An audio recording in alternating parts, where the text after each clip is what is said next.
Hello दोस्तों, स्वागत है आप लोग का अपने यूट्यूब चैनल आर के स्टडी सेंटर में। दोस्त, आज की इस वीडियो में फिजिक्स का chapter number 3 part 3 class 10th के लिए। ठीक है, तो अब चैप्टर नंबर 3 में 2 पार्ट हो गया है। आज मैं तीसरा पार्ट बताऊंगा, इसलिए आज आप चैनल पर नए हैं तो चैनल को सब्सक्राइब कर ले एंड बेल आइकन घंटी को दबा दें, क्योंकि आपको नोटिफिकेशन मिलता रहेगा। मैं वीडियो अपलोड करूंगा तो आपको नोटिफिकेशन में चला जाएगा। ओके, तो चलिए बिना लेट के वीडियो स्टार्ट करते हैं। पहला बोला पहला बोला क्या बोला बोला बोला प्रिज्म से होकर गुजरने के बाद। प्रिज्म है मतलब जब प्रिज्म प्रकाश किरण पड़ा तो बोल रहे हैं गुजरने के बाद श्वेत प्रकाश में 7 रंग होते हैं, मैंने बताया है। श्वेत प्रकाश विभिन्न वर्णों का मतलब ही है दोस्त, विभिन्न वर्णों का मतलब है विभिन्न रंगों में विभक्त होता है। विभिन्न रंगों में विभक्त होता है या विभिन्न वर्णों में विभक्त होता है। ओके, इस घटना को कहा जाता है, इस घटना को प्रकाश का क्या कहा जाता है? ऑप्शन है 4 और मैं बताना है उस घटना को क्या कहा जाता है। ओके, पहला बोला ए बोला परावर्तन, बी बोला अपवर्तन। अच्छा, सी बोला वर्ण विक्षेपण और डी बोला सीधी रेखा में चलना। देखिए, जब प्रकाश की किरण प्रिज्म पर पड़ती है तो वो अपने सारे दिशा मतलब श्वेत में 7 रंग होते हैं, वो विभिन्न रंगों में बढ़ जाता है, मतलब 7 रंगों में बढ़ जाता है। वो बताना है कि प्रकाश को क्या कहा जाता है, तो कहते हैं प्रकाश का वर्ण विक्षेपण। किधर है वर्ण विक्षेपण? टिक कर दीजिए। याद रखिए, श्वेत प्रकाश जब 7 रंगों में विभक्त होती है तो उनमें वो होता है वर्ण विक्षेपण। ओके, क्लियर है? अच्छा, दो बोला एक प्रिज्म कितने सतहों से घिरा होता है? एक प्रिज्म कितने सतहों से घिरा होता है? ए बोला 6, ए बोला 6। अच्छा, बी बोला 5, सी बोला 4। अच्छा, डी बोला 3। प्रिज्म कितने सतहों से घिरा होता है? बहुत बढ़िया, प्रिज्म 5 सतहों से घिरा होता है। प्रिज्म 5 सतहों से घिरा होता है, राइट आंसर होगा 5। ओके, अच्छा, अब 3 बोला श्वेत प्रकाश जब एक प्रिज्म से होकर, श्वेत प्रकाश मतलब 7 वही जो 7 रंगों से मिलकर बना होता है। श्वेत प्रकाश जब एक प्रिज्म से होकर गुजरता है, श्वेत प्रकाश एक प्रिज्म से होकर गुजरता है तो जो वर्ण का मतलब रंग, बहुत बढ़िया, जो वर्ण या रंग कहते हैं सबसे कम विचलित होता है। जब श्वेत प्रकाश प्रिज्म से होकर गुजरती है तो बताना है कि जो वर्ण सबसे कम विचलित होता है वो वर्ण कौन सा है, वो रंग कौन सा है जो कम विचलित होता है एक प्रिज्म से गुजरने के बाद। ओके, पहला बोला लाल। अच्छा, बी बोला पीला, सी बोला बैगनी और डी बोला हरा। अच्छा, तो देखिए वेजा नहीं पिनाला, इसका ट्रिक होता है वेजा नहीं पिनाला,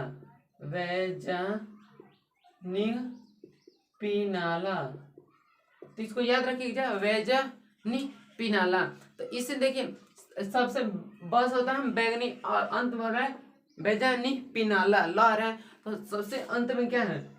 लाल। तो इसको जब ये ऊपर होता है ये नीचे, तो सबसे कम विचलित कौन होगा? लाल। सिंपल है, तो आंसर होगा लाल। सबसे कम विचलित होता है लाल। ओके, अब यही क्वेश्चन पूछेगा किस रंग का तरंगदैर्घ्य सबसे अधिक होता है, तो जिसका जो सबसे कम विचलित होगा उसका तरंगदैर्घ्य ज्यादा होगा। सिंपल है, तो लाल का हो जाएगा। ठीक है, क्वेश्चन को घुमाता है। फिर 4 बोला प्रकाश के किस वर्ण के लिए तरंग दैर्ध्य अधिकतम होता है। देखिए वही पूछ दिया, प्रकाश के किस वर्ण के लिए तरंग दैर्ध्य सबसे अधिक होता है। अच्छा, पहला बोला बैगनी, पहला बोला बैगनी। अच्छा, ये बोला हरा, ये बोला हरा। ठीक है, एक मिनट,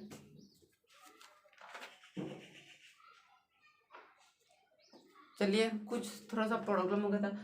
प्रकाश के किस वर्ण के लिए तरंग दैर्ध्य सबसे अधिकतम होता है? ए बोला बैगनी, ओके, बी बोला हरा, बी बोला हरा, ठीक है, सी बोला लाल, सी बोला लाल, और डी बोला पीला। मैंने अभी भी क्वेश्चन बताया था, जिसका जो क्या है सबसे कम विचलित होगा उसका तरंग दैर्ध्य सबसे ज्यादा होगा। मैंने बताया था ना। ऐसे में देखिए बैजानी पिनाला में सबसे नीचे कौन आएगा? लाल। जब इसको सजाएगा तो 7 नंबर पे लाल, इसका सबसे कम विचलित होगा, तो सबसे जो तरंग दैर्ध्य सबसे ज्यादा होगा तो होगा लाल रंग का। ठीक है, तो ऑप्शन में है लाल। अच्छा, किधर है 3 नंबर, 3 नंबर, तो लाल आंसर होगा। ठीक है, ओके, क्लियर है ना। आप यही पूछेगा प्रकाश के किस वर्ण के लिए तरंग दैर्ध्य सबसे कम होता है। कम पूछेगा तो बैगनी, और लाल पूछेगा, सॉरी ज्यादा पूछेगा तो लाल। ओके, एनी डाउट नहीं? अच्छा, 5 बोला, 5 क्या बोला श्वेत प्रकाश की किरण, श्वेत मतलब 7। अच्छा, श्वेत प्रकाश की किरण जब किसी प्रिज्म से होकर गुजरती हैं, श्वेत प्रकाश की किरण जब किसी प्रिज्म से होकर गुजरती हैं, अच्छा माने जाती हैं, जो वर्ण का मतलब है रंग, जो वर्ण सबसे अधिक विचलित होता है वह है, सबसे अधिक विचलित होता है वह है। हमें बताना है किस वर्ण सबसे ज्यादा विचलित होगा, मतलब किसका सबसे ज्यादा दूर से भी दिखाई देगा, सबसे ज्यादा विचलित होता है। ये बोला लाल, अच्छा लाल। देख लेते हैं, बी बोला बैगनी, अच्छा, सी बोला नीला, यहाँ पर डी होगा दोस्त, डी बोला हरा। तो देखिए इस क्वेश्चन में क्या था कि यहाँ पर 3 नंबर पर सबसे कम विचलित होता है, इसमें पूछा सबसे ज्यादा विचलित होता है, जो ऊपर होगा जो ज्यादा विचलित होगा कि नहीं। तब बैजा में देखिए बैजानी पिनाला, तो वह है वह बस से बैगनी होगा, वैसे बैगनी, जैसे जामुनी, नी से नीला, ह से हरा, पी से पीला, न से नारंगी और ल से लाल। ठीक है, ये 7 रंग है। तो सबसे अधिका विचलित होगा वो होगा बैगनी। क्योंकि बैगनी क्यों होगा? क्योंकि ये सबसे ज्यादा, देखिए ये जो ये बै है वो सबसे ऊपर होगा बैगनी, और जो बाकी सब नीचे होगा उसके क्रम में। अब यह पूछते का बीच वाला में आता है पीला, बीच रंग में आता है पीला है, 7 रंग में बीच में आएगा पीला। ठीक है, तो इसको उतारिए, तब तक और 1-2 क्वेश्चन है, मैं भी वो भी बता देता हूँ। चलिए, तो अब 6 नंबर बोला है, 6 नंबर बोला क्या बोला, 6 नंबर बोला वायुमंडलीय अपवर्तन के कारण ही सूर्योदय तथा सूर्यास्त, सूर्योदय मतलब सूर्य का उगना, और सूर्यास्त का मतलब सूर्य का डूबना के बीच का लगभग कितना मिनट समय बढ़ जाता है, बताना है। सूर्योदय तथा सूर्यास्त के समय कितने मिनट का समय बढ़ जाता है। ठीक है, ये बोला 2 मिनट, ध्यान सुनिएगा। बी बोला 3 मिनट, डी बोला 4 मिनट, सी बोला 4 मिनट, और डी बोला 5 मिनट।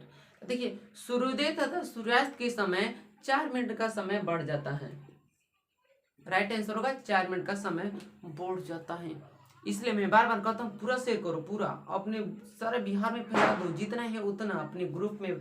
देख, एक फैलाएगा, दूसरा 2 फैलाएगा, उसके 1 से भले 2, 2 से भले 4, ऐसे करके पूरा वीडियो को फैला दो पूरा, ताकि सबको पता चले कि ऐसे ऐसे ऑब्जेक्टिव बनता है और पूछता है बिहार बोर्ड में।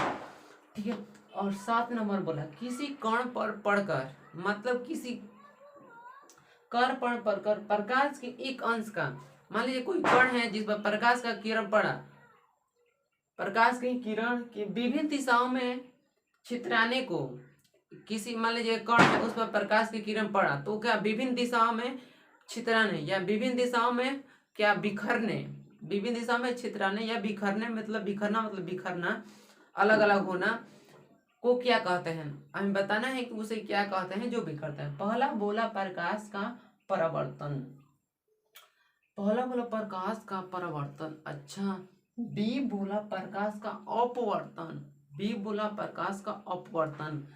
सी बोला प्रकाश का वर्ण विक्षेपण, सी बोला प्रकाश का वर्ण विक्षेपण। और डी बोला प्रकाश का प्रकीर्णन। अच्छा, हमें लगता है कि इसमें से क्या होगा, तो देखिए राइट आंसर होगा प्रकाश का प्रकीर्णन के कारण होता है, प्रकाश के प्रकीर्णन के कारण होता है। जब किसी कण पर प्रकाश की किरण पड़ता है तो वह विभिन्न दिशाओं में छितराना या बिखरना, अलग अलग होना, उसी को कहते हैं प्रकाश का प्रकीर्णन। ओके, अब 8 नंबर बोला, 8 नंबर बोला तारे के टिमटिमाने प्रतीत होते हैं, होने का कारण है, हमें बताना है कि तारे टिमटिमाते हैं किसके कारण। ओके, पहला बोला वायुमंडलीय अपवर्तन, ये बोला वायुमंडलीय अपवर्तन। अच्छा, बी बोला प्रकाश का वर्ण विक्षेपण, सी बोला वायुमंडलीय अपवर्तन, और डी बोला इनमें से कोई नहीं। तो तारे का टिमटिमाना वायुमंडलीय अपवर्तन के कारण होता है। ओके, तो राइट आंसर होगा ये, वायुमंडलीय अपवर्तन के कारण ही तारे टिमटिमाते हैं। ओके, तो आज इतना ही रहने देते हैं, अब मिलेंगे नेक्स्ट वीडियो में, मतलब नेक्स्ट चैप्टर की ओर बढ़ेंगे और नेक्स्ट वीडियो में मिलेंगे। इसलिए चैनल पर नए हैं तो चैनल को सब्सक्राइब करें, लाइक करें, कमेंट करें एंड शेयर भी करें। ठीक है, तो जय हिंद, जय Bharat and thanks for watching this video.